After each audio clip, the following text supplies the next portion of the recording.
ورحمۃ اللہ وبرکاتہ۔ وعلیکم السلام ورحمۃ اللہ۔ بسم اللہ الرحمن الرحیم۔ الحمد للہ رب العالمین،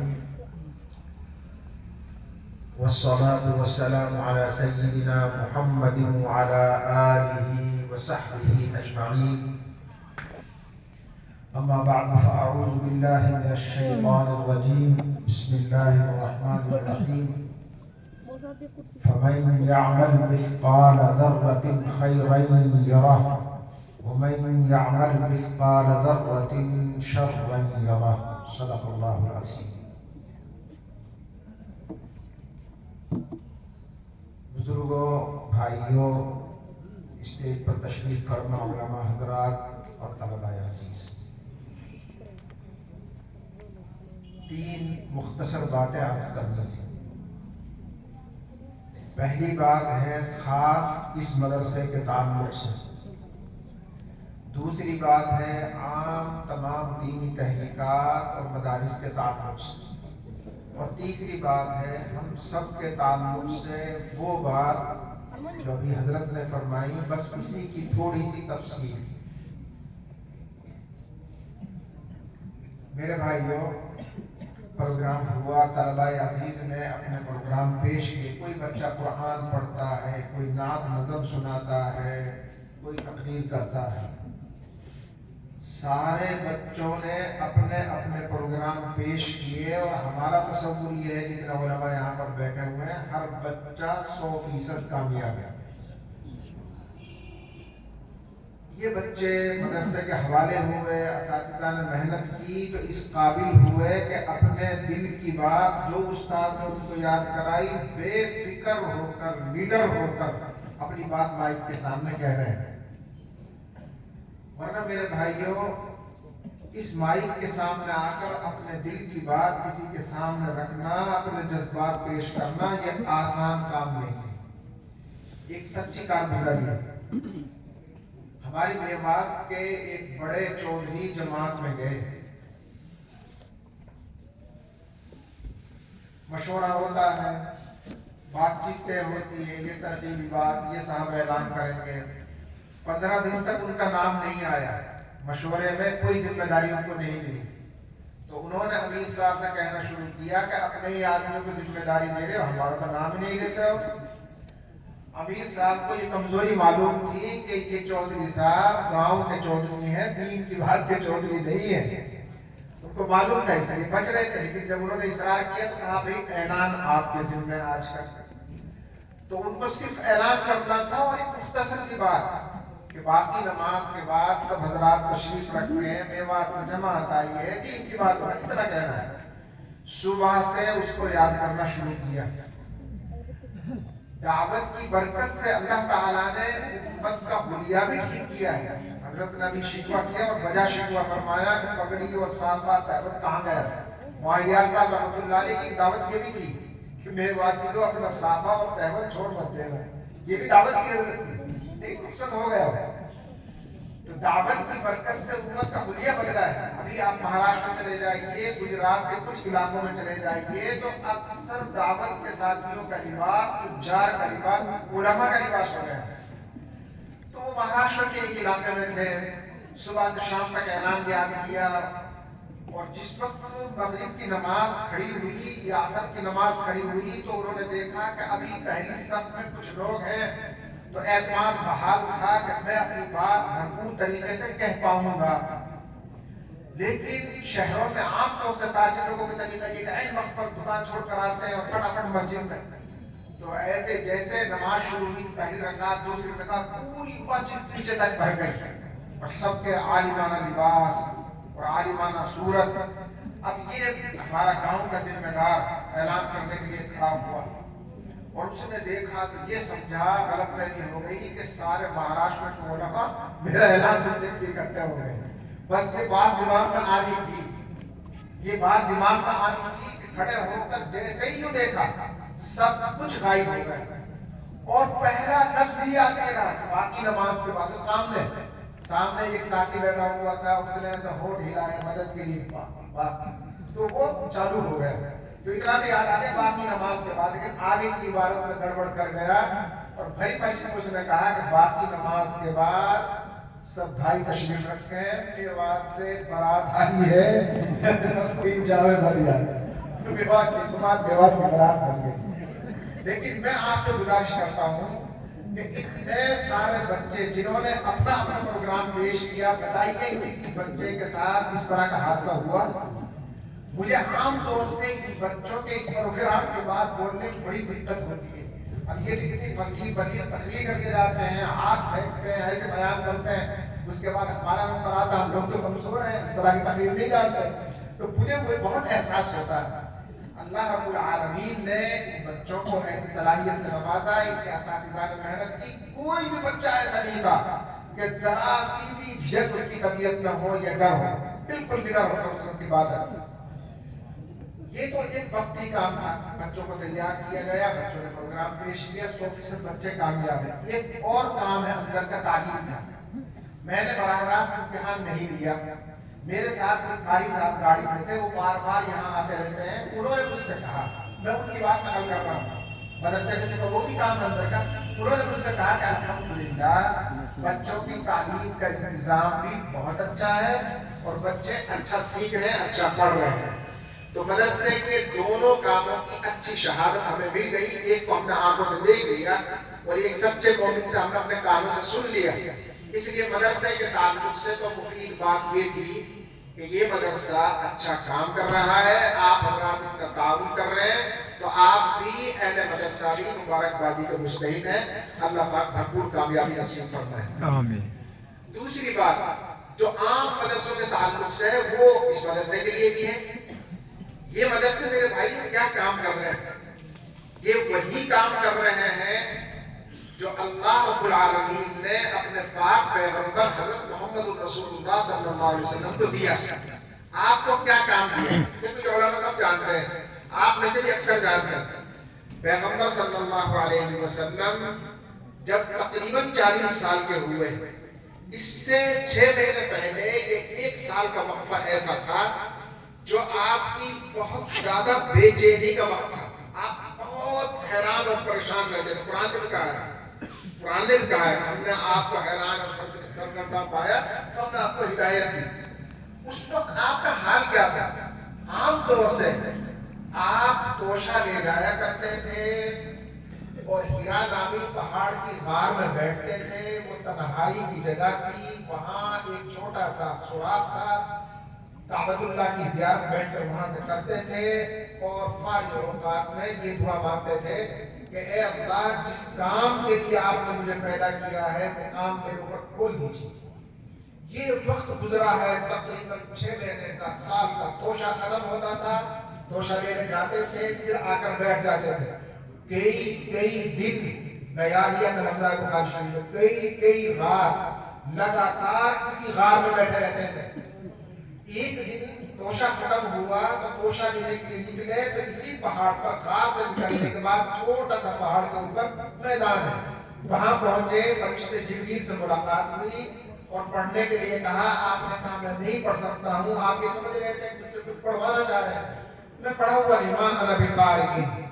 اس کے بعد فرشتے نے دبوچا، پھر کہا پڑھیے، آپ نے پھر یہی کہا، پھر دبوچا، تیسری مرتبہ اتنی زور سے دبوچا کہ پیغمبر نے فرمایا مجھے لگتا تھا میری جان چلی جائے گی۔ اور اس کے بعد سورۃ العلق کی ابتدائی 5 آیات پڑھوائی، اقرأ بسم ربک الذی خلق، 5 آیات پڑھوائی۔ آپ گھبرائے، پریشان ہو کر گھر گئے، خدیجہ کبریٰ رضی اللہ عنہا کو حال سنایا، بخار آپ کو چڑھ گیا گھبراہٹ کی وجہ سے، اور آپ نے کہا زملونی، جلدی میں چادر اڑاؤ، چادر اڑائی گئی، بخار کے حالات ختم ہوئے، تفصیل بتائی، پھر آگے لمبی تفصیل ہے، خدیجہ ان کو لے کر گئی، عالم کے پاس لے کر گئی، انہوں نے بہت کچھ باتیں کی۔ پھر درمیان میں ایک وقفہ آتا ہے، اس وقفے کے بعد پیغمبر علیہ السلام نے دوبارہ جبریل فرشتے کو دیکھا کہ زمین آسمان کے درمیان معلق ہے، وہ کرسی پر بیٹھے ہوئے اور سارے آفاق کو، عالم کو انہوں نے اپنے پروں کے ذریعے سے گھیر رکھا۔ وہ قریب آتے گئے اور قریب آ کر خود کو قرآن کریم کے کچھ الفاظ پڑھوانے چاہ رہے ہیں۔ تو رسول اللہ صلی اللہ علیہ وسلم گھبراہٹ کے مارے گھر دوڑے اور آج کہنے لگے جا کر دفترونی دفتر مجھے کمبل اڑاؤ. اور خدیجہ سے کہا کہ وہ آدمی جو اوپر آیا تھا آج میں نے اس کو دوسری شکل میں دیکھا اور اس نے سارے آفاق کو گھیر رکھا ہے اور وہ مجھ سے کچھ پڑھوانا چاہتا ہے. آپ نے کمبل اوڑھا. جب آپ کی سردی اتر گئی تو وہ فرشتہ دوبارہ سے گھر میں داخل ہوا اور اس نے کہا یا ایھا المدثر قم فانذر وربک فکبر وثیابک فطہر. اے کمبل اوڑھنے والے اب کمبل اوڑھنے کا وقت نہیں ہے, کھڑے ہو جاؤ. جو پیغام اور جو کتاب اور قرآن آپ کو دیا ہے اس کی اشاعت کے کام میں لگ جاؤ, اس کی اشاعت کے کام میں لگ جاؤ. میرے بھائیوں اس واقعے سے یہ بات معلوم ہوتی ہے کہ پیغمبر صلی اللہ علیہ وسلم کو دو کام ملے, حفاظت وحی اور اشاعت وحی. قرآن کو دل میں محفوظ کرو پھر امت کے درمیان اس کو تقسیم کرو. یہی کام سارے مدرسے کر رہے ہیں, یہی کام یہ مدرسہ کر رہا ہے کہ ان چھوٹے چھوٹے بچوں کے دلوں میں قرآن کریم کو محفوظ کر دیا ہے. پھر آگے چل کر یہی معلم بنیں گے, استاد بنیں گے. آج وحی کی حفاظت کر رہے ہیں, کل وحی کی تقسیم کریں گے. یہ سارے مدارس اسی کام میں لگے ہوئے ہیں. میری اور آپ کی ذمہ داری ہے کہ ان مدارس کی حفاظت کریں, ان کی دیکھ بھال کریں. اور اللہ کا شکر ہے کہ آپ حضرات یہ کام کرتے ہیں. اللہ پاک آپ کی خدمات کو قبول فرمائے. تیسری بات جو ہم سب کے تعلق سے ہے وہ فکر جو حضرت مولانا نے بیٹھ کر یہاں رکھی, بس اسی سے میرے دل میں یہ بات آئی کہ میں بھی آپ سے یہ بات کہوں. میرے بھائیوں قرآن اور حدیث سے جو پیغام اور سبق ہم کو دیا گیا وہ کوئی قصہ کہانی نہیں ہے, وہ حقیقت ہے. اس سے ہم بھاگ نہیں سکتے, ہر ایک کو اس کا سامنا کرنا پڑے گا. یہاں تک کہ اگر کسی آدمی نے ایک ذرے کے برابر برائی کا کام کیا ہے اس کو اپنے سامنے موجود پائے گا, اور اگر ایک ذرے کے برابر کوئی بھلائی کا کام کیا ہے تو اس کو بھی اپنے سامنے موجود پائے گا. کوئی چیز اللہ کے نظام سے چھپی ہوئی نہیں ہے.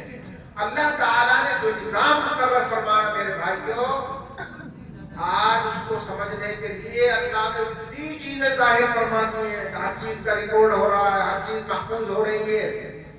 پہلے زمانے میں لوگ سمجھتے نہیں تھے, اسی جسم میں اللہ تعالیٰ نے نظام رکھ دیا ہے. قرآن مقدس میں اللہ تعالیٰ فرما رہے ہیں کہ ایک دن آئے گا ان کو بند کر دیا جائے گا اور پورے جسم سے کہا جائے گا بولو. تو یہ ٹانگیں, یہ ہاتھ, یہ سر, یہ آنکھیں یہ کلام کریں گی اور پورا جسم گواہی دے گا. اسی جسم نے پورا ریکارڈ محفوظ کر رکھا ہے. اس لیے کوئی ایسی بات نہیں ہے کہ آپ شک میں پڑیں کہ ہوگا کہ نہیں ہوگا, سامنا کرنا ہے کہ نہیں, ضرور کرنا ہے. اللہ رب العالمین نے ایک نظام مقرر فرمایا ہے, اس نظام سے میں اور آپ بھاگ نہیں سکتے. بس اللہ کی پناہ میں دوڑو اور اس نظام کو سامنے رکھ کر ڈرتے ہوئے زندگی گزارو تو اللہ کی مدد بھی آتی ہے. اللہ اپنے بندوں کو چھوڑتا نہیں ہے. میرے بھائیوں کل اللہ کے سامنے ہم سب کو کھڑا ہونا ہے اور ہر ایک کے اعمال کا وزن ہونا ہے, ان کو تولا جانا ہے. اللہ تعالیٰ نے باقاعدہ ایک میزان مقرر فرمایا ہے, اس میں دو پڑلے بھی بنائے ہیں. المیزان لہو لسان و کفتان, باقاعدہ اس میزان کا ایک مٹھا ہے, اس کے دو پڑلے ہیں اور ایک ایک پڑلا اتنا بڑا ہے کہ آسمان زمین کو اس میں رکھ دیا جائے تو اس کی بھی گنجائش ہے. اللہ تعالیٰ نے اتنی بڑی مخلوق بنائی ہے. تو اللہ تعالیٰ نے یہ سب چیزیں جو بنائی ہیں وہ کھیل تماشا نہیں ہے, ان تمام چیزوں کا سامنا ہم کو کرنا ہے. اور میرے بھائیوں اللہ نے اپنے فضل سے نظام بھی ایسا کیا ہے کہ ذرا سا بھی ہم ڈر کر زندگی گزاریں گے تو اللہ تعالیٰ چھوٹی چھوٹی نیکیوں سے ہمارے نیکیوں کو پڑھنے کو بھاری کر دے. یہ اللہ کا نظام ہے. داؤد علیہ السلام نے میزان کے تعلق سے اللہ تعالیٰ سے سوال کیا تھا اور داؤد علیہ السلام کو جب دکھایا گیا ان کی آنکھوں سے کہ یہ میزان ہے, اس کے بڑے بڑے پڑلے ہیں, فسقط مغشیاً, وہ بے ہوش ہو کر گر پڑے. لیکن جب ان کو ہوش آیا تو انہوں نے ایک بہت بامانہ سوال کیا بارگاہ الہی میں. انہوں نے کہا یا الہی من الذی یقدر ان یملأ کفۃ حسناتہ, اے اللہ تیرے بندوں میں سے کون بندہ ایسا ہوگا جو اپنی نیکیوں سے اتنے بڑے پڑلے کو بھرتے ہوئے جو میں نے دیکھا ہے. تو اللہ تعالیٰ نے ارشاد فرمایا یا داؤد انی اذا رضیت عن عبدی ملأتها بتمرۃ، اے داؤد جب میں اپنے بندے سے راضی ہو جاؤں گا تو ایک کھجور کے برابر کوئی صدقہ کرے گا، اس کو بڑھا کر اتنا بڑا کر دوں گا کہ نیکی پڑھ لے وہ بھر دے، اللہ کی مہربانی بھی آئے گی۔ اس لیے ایسا نہ سوچے مایوس نہ ہو، بس شرط یہ ہے کہ خوف کے ساتھ، ڈر کے ساتھ، اللہ کی قدرت کے استحضار کے ساتھ، آخرت کے مسائل کو سامنے رکھ کر زندگی گزارنے والے ہم بن جائیں۔ اللہ تعالیٰ نے انسانوں کو آخرت کے لحاظ سے تقسیم فرمایا، اور میرے بھائیوں اللہ نے یہ نظام فرمایا کہ ہر انسان کے 3 طرح کے دفاتر تیار ہو رہے ہیں، ہم میں سے ہر آدمی کے 3 کتابیں تیار ہو رہی ہیں، اور اللہ تعالیٰ نے ہم کو 3 قسموں میں تقسیم بھی فرمایا۔ بندوں کی ایک قسم وہ ہے کہ اللہ تعالیٰ ان سے نہ سوال کریں گے، نہ ان سے جواب طلب کریں گے، اور بلا حساب کتاب ان کو جہنم میں ڈالیں گے۔ یہ وہ لوگ ہیں جنہوں نے اللہ اور اس کے رسول کی دعوت کو قبول نہیں کیا۔ قرآن کہتا ہے اولئک الذین کفروا، وہ لوگ جنہوں نے کفر کیا، آنکھیں بند کر لی، حقیقت کو قبول نہیں کیا۔ اللہ کہتے ہیں کہ ہم ان کے اعمال کو حق کر دیں گے، فلا نقیم لهم یوم القیامۃ وزنا، کل قیامت کو ان کے اعمال کو وزن نہیں کیا جائے گا، بلا حساب کتاب ان کو جہنم میں بھیج دیا جائے گا۔ ایک دوسری قسم اور ہے، وہ اللہ کے نیک بندے وہ ہیں کہ جن کی زندگی میں کوئی گناہ ہے ہی نہیں، اگر کبھی بشری تقاضے کی وجہ سے کوئی گناہ ہوا تو اتنے روئے، اتنے گڑ گڑائے کہ اپنی برائی کو نیکیوں سے بدل دیا، اور کل قیامت میں وہ اس شان کے ساتھ حاضر ہوں گے کہ ان کے ذمہ کوئی گناہ نہیں ہوگا، یہ بلا حساب کتاب، بغیر میزان اور بغیر توڑ کے سیدھے جنت میں جائیں گے۔ ترمذی شریف میں روایت ہے، رسول اللہ صلی اللہ علیہ وسلم نے ارشاد فرمایا وعدنی ربی، میرے رب نے مجھ سے وعدہ کیا ہے کہ تیری امت میں سے 70,000 انسانوں کو ہم جنت میں داخل کریں گے بلا حساب ولا کتاب، نہ کوئی حساب نہ کتاب، 70,000 آدمی۔ پھر اس کے بعد ارشاد فرمایا ومع كل 1000 70 الفا، پھر ہر 1000 کے ساتھ 70,000۔ پھر اس کے بعد ایک جملہ پیغمبر نے ارشاد فرمایا جس سے ہم سب کے لیے امید قائم ہوتی ہے، اس کے بعد اللہ تعالیٰ 3 لب بھریں گے، جس کو ہمارے میواتی زبان میں اندھلا کہتے ہیں، 3 اندھلا، اور اللہ تعالیٰ کا لب اور اندھلا ایسا نہیں ہے جیسے ہمارا، کما یلیق بشانہ، جیسا اللہ تعالیٰ ہے ایسا ہی بڑا اللہ کا لب ہے، کوئی مثال اس کی نہیں ہے، کوئی تشبیہ اس کی نہیں ہے۔ وہ ایسے میدان محشر اس کو چلائیں گے اور بھر کر سیدھا جنت بلا حساب کتاب، بلا حساب کتاب، 3 مرتبہ ایسا بھریں گے۔ یہ کون لوگ ہوں گے؟ یہ وہی لوگ ہوں گے جنہوں نے ڈر کر زندگی گزاری ہوگی، یہ بے حساب کتاب جنت میں چلے جائیں گے۔ اب تیسری قسم آئے گی، اور وہ تیسری قسم وہ ہوگی کہ جنہوں نے نیکیوں کے ساتھ غلط کام بھی کیے، گناہ بھی کر لیے، لیکن توبہ کے ذریعے سے معاف نہیں کروا سکے، تو اللہ تعالیٰ ان کے لیے باقاعدہ ترازو قائم کریں گے، اور نیکیوں کو نیکیوں کو پڑھنے میں اور برائیوں کو برائی کو پڑھنے میں رکھا جائے گا۔ اب دول ہوگی، وہاں اللہ تعالیٰ یہ نظام فرمائیں گے کہ اپنے ایک بندے کو بلائیں گے جس کا حال اللہ تعالیٰ نے بیان فرمایا، اور رسول اللہ صلی اللہ علیہ وسلم نے اپنے الفاظ میں تعبیر فرمایا۔ بندہ ڈرے گا، اللہ تعالیٰ اپنے بندے کو اپنی بغل میں لے لیں گے اور اس طرح اس سے بات کریں گے کوئی دوسرا نہ سن سکے۔ وہ بندہ کہے گا اللہ میرے پاس تو کچھ نہیں کیا ہے ہی نہیں، گناہ تو بہت سارے ہیں، میں تو مر گیا۔